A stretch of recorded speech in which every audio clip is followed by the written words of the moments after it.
Avant la guerre, j'ai connu Daumont, c'était une petite ville. Et puis, ma foi, ça vivait tranquillement.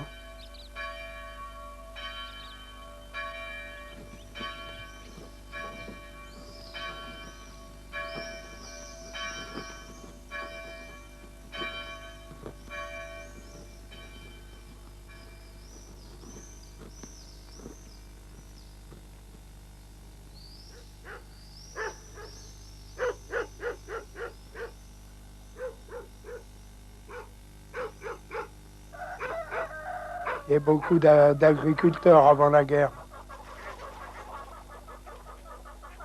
Il y avait beaucoup de bûcherons à Daumont, beaucoup de personnes qui travaillaient dans les briqueteries, et il y avait beaucoup de fermes.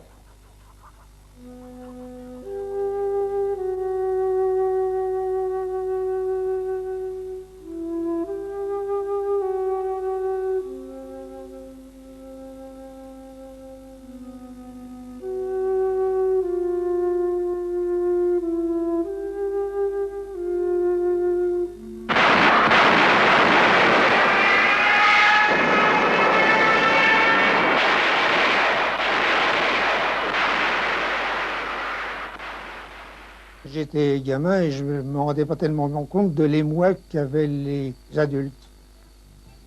À cette époque, c'était la fête au Bas Daumont. Ça avait brisé la joie de la fête de Daumont. J'ai été fiancée, donc mon fiancé était déjà militaire. Et à l'annonce de la guerre, ça m'a fait un choc, évidemment. Et puis j'ai dit, qu'est-ce qui va se passer de nous comme de lui?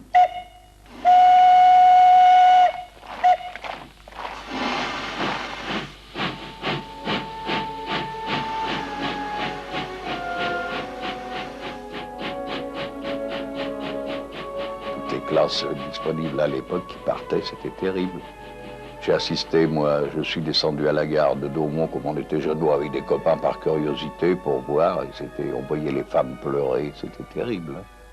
J'avais déjà mon fils aîné qui était parti en Allemagne, et j'ai eu mon mari appelé après, un mois après. Ben, la guerre a changé beaucoup de choses puisqu'elle a bousculé chez nous comme chez les autres la famille. On est parti jusqu'entre la ligne Maginot et la ligne Siegfried. On a été là-bas tout l'hiver, le fameux hiver 39-40. Oui, ça a été l'hiver le plus froid, ça, 39-40. Moi, je sais quand je vous dis, on prenait la gare tous les demi-heures. Hein. Le pain, on le coupait à la hache, d'ailleurs.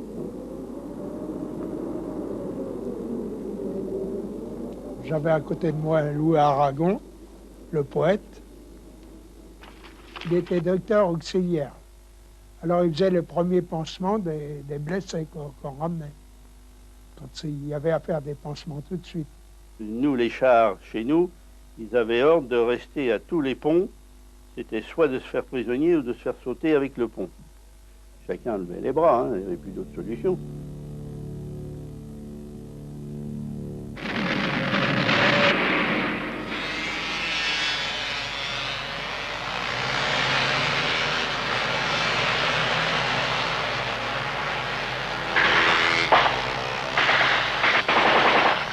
Quand les Allemands ont envahi la Belgique, alors on a commencé à voir les réfugiés de Belgique qui passaient sur la route nationale numéro 1, là.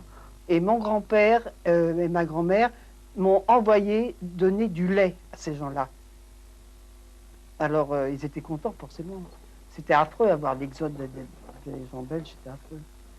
Il y avait ils avaient emmené leurs bêtes, et ils avaient mis des pansements, des vieux sacs de pommes de terre à nos pattes des vaches. Il y avait des enfants handicapés, il y avait des vieillards qu'on traînait dans des poussettes. C'est horrible.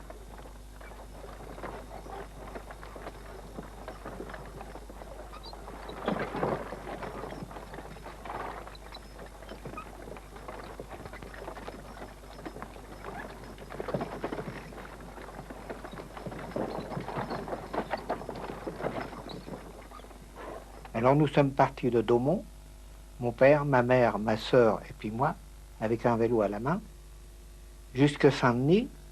Et de Saint-Denis, nous sommes partis jusqu'à Étampes à pied. Mes parents sont partis à pied de Daumont avec une brouette, mon père et ma mère, chacun une brouette. Et ils ont atterri, je crois, du côté de Chartres. Quant à moi, je suis parti avec des petits copains de Daumont, à vélo, et on est allé à Clermont-Ferrand. Ma mère, avec mon petit frère dans une poussette, on l'a pu retrouver. On ne savait pas. Elle nous cherchait d'un côté et nous, on la cherchait. Moi, j'étais restée avec les gens de Daumont, puis une sœur et un frère. Et on s'est revus à Daumont. 2-3 jours avant, je suis arrivée. À Daumont, elle n'était pas là et elle arrivait 3 jours après, elle. Quand elle nous a vus là, elle nous croyait dans le bombardement tués, puisque c'était en plein bombardement, on l'a pu trouver. Et elle nous a pu trouver, elle nous cherchait partout. Quand on a vu qu'à Daumont, il n'y avait plus de boulanger, il n'y avait plus rien, hein, ma mère, elle a dit, on était 4 enfants, il faut qu'on parte. Hein. Il n'y avait pas de pain, parce que je crois qu'il n'y avait pas l'eau, parce qu'il fallait avoir de l'eau pour faire le pain. Ah, l'eau, elle avait été coupée. Et c'est au petit matin que nous avons vu arriver les Allemands. J'étais sur place. Et là, ma grand-mère, qui est suisse-allemande, qui comprend l'allemand, a entendu un officier en furie en disant qu'il allait brouiller Daumont, ceci, cela. Et lui a dit, monsieur l'officier, ne vous fâchez pas, je vais vous faire barouillade d'eau. Et ils ont vécu sur cette eau pendant au moins 4-5 jours. Et c'est pour ça qu'ils ont dit que Daumont serait sauvé. Parce que quand ils ont demandé à ma grand-mère où étaient les bêtes, ces bêtes à elle, pour ne pas qu'on lui prenne, elle a dit, mais vous savez, j'en ai partout. J'en ai à droite, à gauche, là, là, là, là. Alors l'officier a dit, eh bien dans ces cas-là, nous ne prendrons jamais aucune bête à Daumont. Plus tard, on a vu passer des prisonniers français, hein, des colonnes de prisonniers français, avec les Allemands autour. Ils étaient avec leurs baïonnettes, comme ça, pour pas qu'il y en ait un qui se sauve. Hein. Le phénomène d'avoir beaucoup de prisonniers a été quelque chose de difficile à supporter pour la population. Et il a fallu beaucoup de courage aux femmes qui se retrouvaient seules. La vie quotidienne, elle a été difficile à organiser. La première année, on était complètement désorganisés parce que personne n'avait prévu une chose pareille. Et c'est vrai qu'on a souffert l'hiver 40-41, tout le monde a souffert à outrance. Hein. La faim, parce qu'on ne s'était pas organisé. On a eu très, très, très froid. Très froid. On a eu même les murs de la salle où couchait mon fils qui ont été givrés pendant au moins 2 mois. Le givre n'arrivait pas à fondre parce qu'on ne pouvait pas faire assez de chauffage. Et le peu de chauffage qu'on avait, c'était avec du bois vert. Ça dégageait pas de chaleur. Et on n'avait pas de gaz. Hein. Et le charbon, c'était plutôt rare. Hein. Pour avoir une paire de chaussons ou un vêtement, il fallait donner un ticket. Eh bien, chaque mois, on avait une distribution de cartes d'alimentation à la mairie. Il n'y avait pas grand-chose avec les cartes d'alimentation, un petit morceau de pain, 300 grammes, je crois, 350 grammes, je ne sais plus. Et c'était tout. Au début, on ne savait pas, on prenait trop de pain et après, il n'y avait plus de tickets. Et les boulangers n'en donnaient pas sans ticket. Hein. Je peux me rappeler qu'une fois, il est sorti pour la semaine un ticket de 48 grammes de viande. Vous savez, si ça tombait sur le pied, ça ne vous faisait pas un bleu. Hein.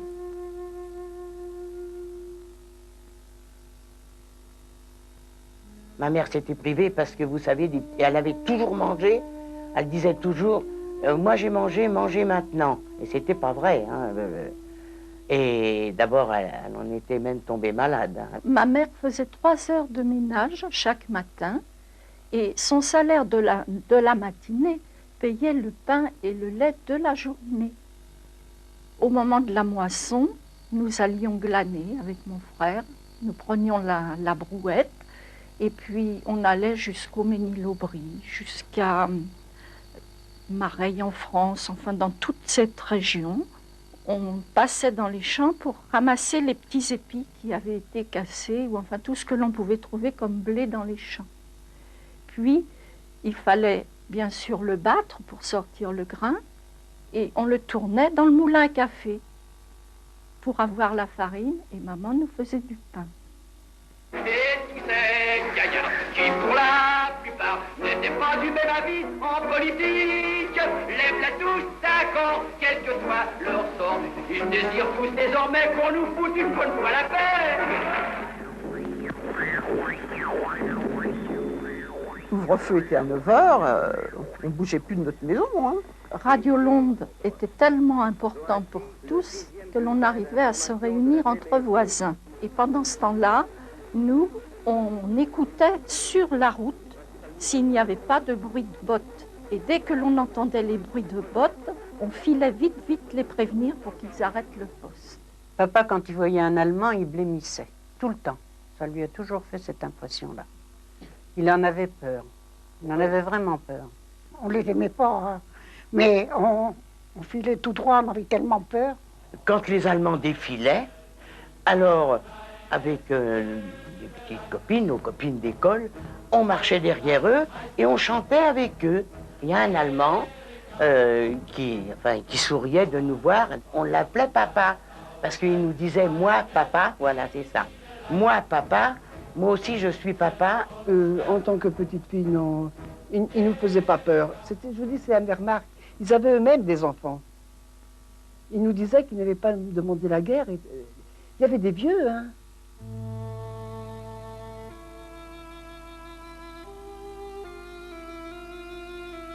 Mon beau-père, qui travaillait à la briqueterie à l'Essencier, était contremaître. Après l'Exode, il s'est dit, on va faire un abri. À un moment, on était au moins une vingtaine là-dedans, peut-être plus même.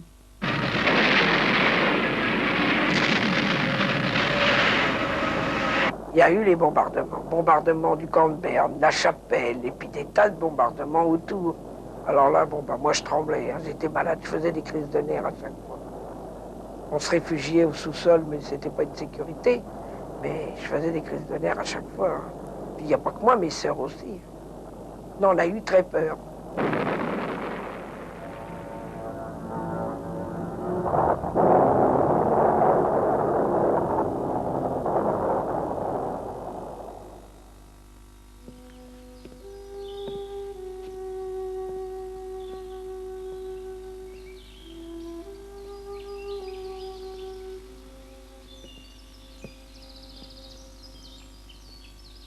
À l'époque, il y avait une loi qui avait été votée et qui disait que les ouvriers, les salariés, devaient partir pour travailler en Allemagne et que chaque ouvrier qui partait remplaçait un prisonnier qui rentrait.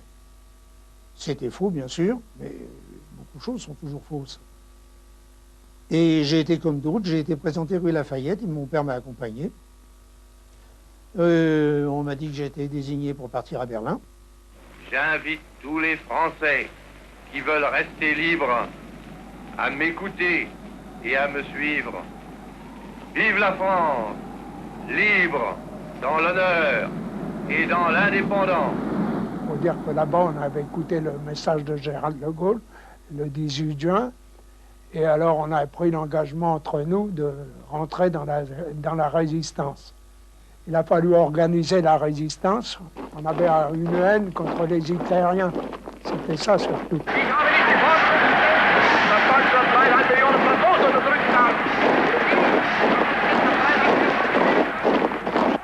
Et nous, on retournait les bancards. Alors, c'est le premier travail de la résistance. Hein. Ensuite, on a tiré des tracts qu'on a mis dans les boîtes aux lettres la nuit. On a coupé les fils électriques, on a mis des clous sur les routes nationales, tout ça. Comme beaucoup de jeunes qui partaient en Allemagne, on a été convoqués. J'ai passé la visite à Enghien et j'étais bon pour le service. Il fallait que je parte en Pologne. Ils m'attendent encore. J'ai jamais mis les pieds en Pologne. Mais alors là, plus de carte d'alimentation, plus rien. C'était la misère, il fallait se défendre. Mon camarade Robert Boudon, qui travaillait au PTT avec moi, a eu le même cas en même temps que moi. Alors de là, un soir, il discutait. Ses parents tenaient le café, le petit Robinson. Et puis il y avait un monsieur Dumarcel, qui était là. Il a discuté avec lui, justement, de choses et d'autres, de ça, des événements de l'époque, quoi. Et puis il lui a demandé s'il voulait rentrer dans la résistance. Je suis rentré avec lui dans la résistance. D'ailleurs, c'était mon chef de groupe, Robert Boudon. Après le couvre-feu, naturellement, parce que c'était pas facile, tu sais, à l'époque, il fallait choisir son moment. On ne pouvait pas le faire avant le couvre-feu parce qu'il passait plein de monde, donc il fallait le faire après. Nous avons détruit toutes les lignes de téléphone qui se trouvaient là. Il y en avait au moins 60 lignes qui reliaient la commandanture de Daumont, le fort de Daumont et d'autres commandantures. Enfin, tout a été détruit. Nos camarades, Gilbert Boudon et Monsieur Maté, pendant ce temps, dans les nids de poules, tu sais, les routes étaient mauvaises à l'époque. Il y avait des nids de poules, ce qu'on appelle un nid de poule, c'est des petits creux sur la route. Dans ces petits creux, ils mettaient des queues de cochon. Des queues de cochon, c'est des morceaux de ferraille avec plein de pointes. Alors quand les Allemands venaient à la maison, ou même la police française, ils avaient ordre aussi de venir, ils demandaient à ma mère, mais votre fils, elle disait, mon fils est parti en Allemagne. Si on était pris, il y avait la torture, et sous la torture, n'importe qui. Il faut vraiment être fort pour ne pas dénoncer ses camarades. Parce que ceux qui disent qu'ils n'ont pas eu peur, c'est pas possible. Moi, je pensais toujours à ma femme et puis à mes deux gosses. J'avais deux gosses en bas âge. Et ma petite fille, elle avait 2 ans, puis mon fils, il avait 7 ans. Hein? Alors j'y pensais toujours, parce que je pensais toujours être pris, il n'y a pas eu d'histoire. Hein.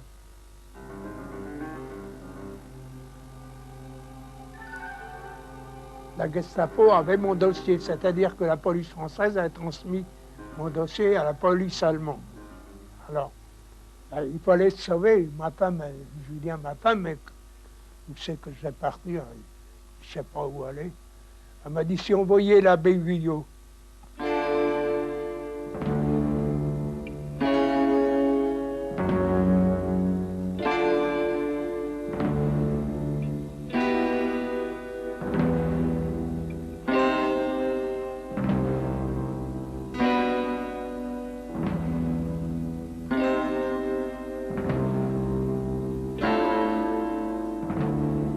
J'ai connu M. Michel, j'ai connu Mme Michel, et j'ai connu le petit garçon, le neveu, je crois, c'était. Paraît-il qu'il travaillait dans les champs, il était vers la Croix-Martin. Et puis il a su par quelqu'un qui a dû lui dire, tiens, ils sont en train d'arrêter ses parents, son oncle et sa tante, c'était, je crois. Le petit môme, paraît-il qu'il a cavalé, puis il a été pris aussi. On était vers le soir, et puis tout d'un coup, on a entendu beaucoup de voitures, des portes. Alors, il faisait beau, c'était l'été, on est sortis dehors, puis c'était vers la cour du pharmacien. Moi, j'étais dans cette cour-là, la première cour, l'autre c'était la grande cour, et on s'était mis en retrait pour regarder ce qu'il y avait, et c'est là qu'on a entendu donc des cris, ça hurlait, on ne regardait pas trop, vous savez, on entendait parce qu'on n'osait pas, parce qu'on a aperçu, moi j'ai aperçu c'était des hommes avec des grands manteaux, là, la Gestapo. Donc, ils les ont poussés. Ça a hurlé terrible. Et puis après, quand les voitures sont parties, c'était fini. On a entendu un calme, comme si c'était... Puis malheureusement, ils ne sont jamais revenus. Il me disait toujours, Gilbert, quand je serai grand, j'irai danser avec toi à la Croix-Blanche. Il était gentil, ce petit. C'est dommage. J'étais très bien avec les Lignéviels. J'ignorais absolument que ces gens-là étaient juifs. À ce moment-là, on ne faisait pas tellement de différence. C'est les Allemands qui nous ont appris à faire la différence avec les Juifs. On ne faisait pas attention. Pour moi, c'était des Français. Le papa travaillait dans la banque, la maman faisait la popote. Pour moi, c'était des Français. Et je voyageais avec le fils qui s'appelait Jean. Et je montais toujours avec lui, son étoile. Mais il y a des fois où il essayait de la cacher. Je lui disais, non, Jean, il vaut mieux pas. Il vaut mieux pas, tu vas te faire prendre.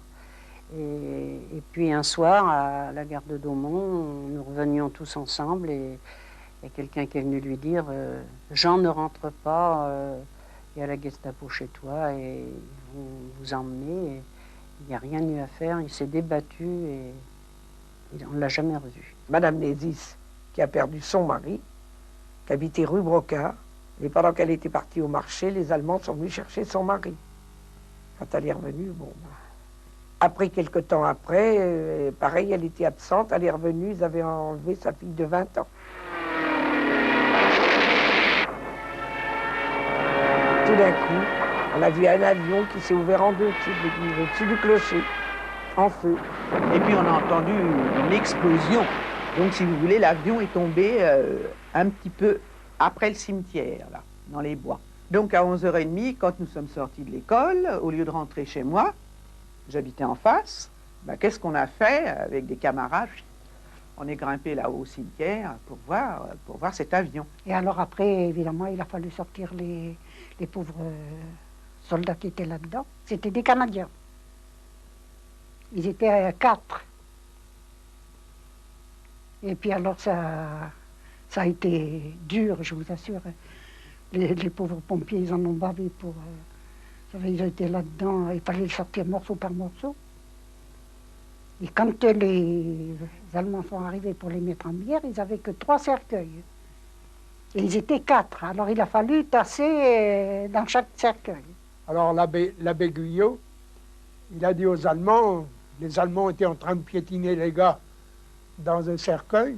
Alors ma femme a dit, c'est horrible ce que j'ai vu. Alors l'abbé Guyot est intervenu, il a dit, chez nous en France, on n'enterre pas les gens comme ça. Alors le prêtre s'est avancé, il a dit, pardon messieurs, aujourd'hui c'est leur tour, mais demain ça sera le vôtre.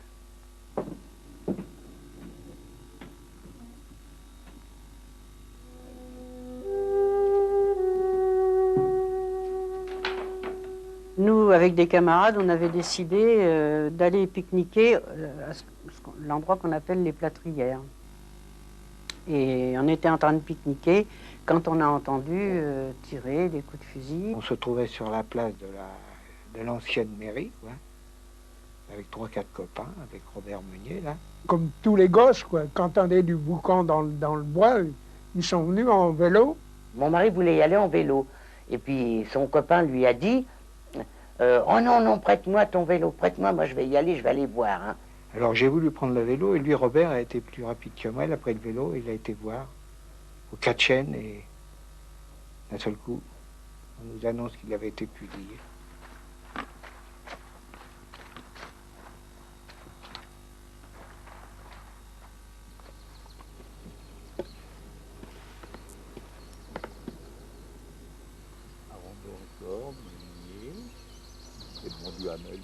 Les Allemands se sont servis de ce point des 4 chaînes pour fusiller 20 et quelques otages, qui étaient, certains étaient des résistants et d'autres n'étaient pas des résistants, ils avaient été ramassés au hasard.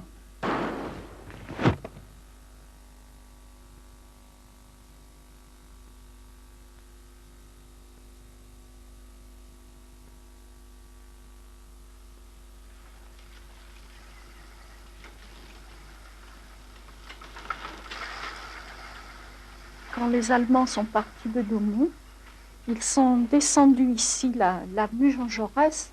Chose curieuse, ils étaient tous en vélo. Et ça déferlait dans l'avenue. On n'avait pas le droit d'ouvrir nos volets. On était donc dans le noir. Et dans notre sous-sol, pas que nous, hein, les voisins faisaient pareil.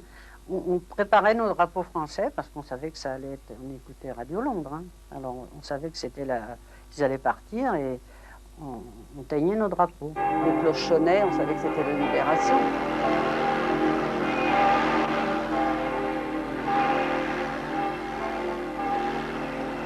Ils nous envoyaient ce qu'ils pouvaient, du haut de leur char, chewing-gum, des cigarettes, même un peu de chocolat.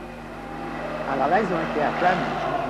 Avant, on était tous heureux, vous pensez que tout le monde chantait. Tout le monde a sorti ses tambours, ses clairons, ses trompettes, les cordes de chasse, il y avait tout. Et on a fait tout le défilé autour de Daumont. Ah, c'était la fête. Ah oui, là, ça a été la fête. Les Américains, on avait des prisonniers. Ils avaient mis dans l'ancienne mairie de Daumont, l'ancienne mairie. Ils sont sortis les bras sur la tête. Alors, à la Libération, on a donné 2 jours de pain sans ticket comme on avait promis à la population. On a fait ce qu'on a pu en mairie parce qu'on n'était pas riches. On était tous contents, il n'y a pas à dire. Hein. On était vraiment... Ah oui, toutes les copines et tout, là, vraiment... Moi, j'avais plus de nouvelles du tout de mon fiancé. Et ma mère m'attendait à la porte de la maison en me disant « Viens, Marcel, t'as une surprise ». Et la surprise, c'était mon fiancé. Mais alors, quand je l'ai vu, ça, je suis restée, j'ai rien pu lui dire. Il était dans un état de saleté, puis alors maigre. Parce qu'il est revenu, c'était un garçon qui était assez fort, hein. Il est revenu, il pesait 30 kilos. Il a été prisonnier à la ligne Maginot. Et de là, et après, il est parti en Allemagne, évidemment. Il s'est évadé 7 fois, mais la 7e fois, il a été pris à Beauvais par la milice Pétain, et c'est de là qu'il a été condamné, et il a été à Auschwitz. Le plus dur pour moi, il dit, c'est d'avoir vu des enfants, des petits-enfants. Il leur faisait creuser le trou pour mettre leurs camarades, qui étaient à peine morts. Il dit ça je ne pleurerai jamais ces choses-là.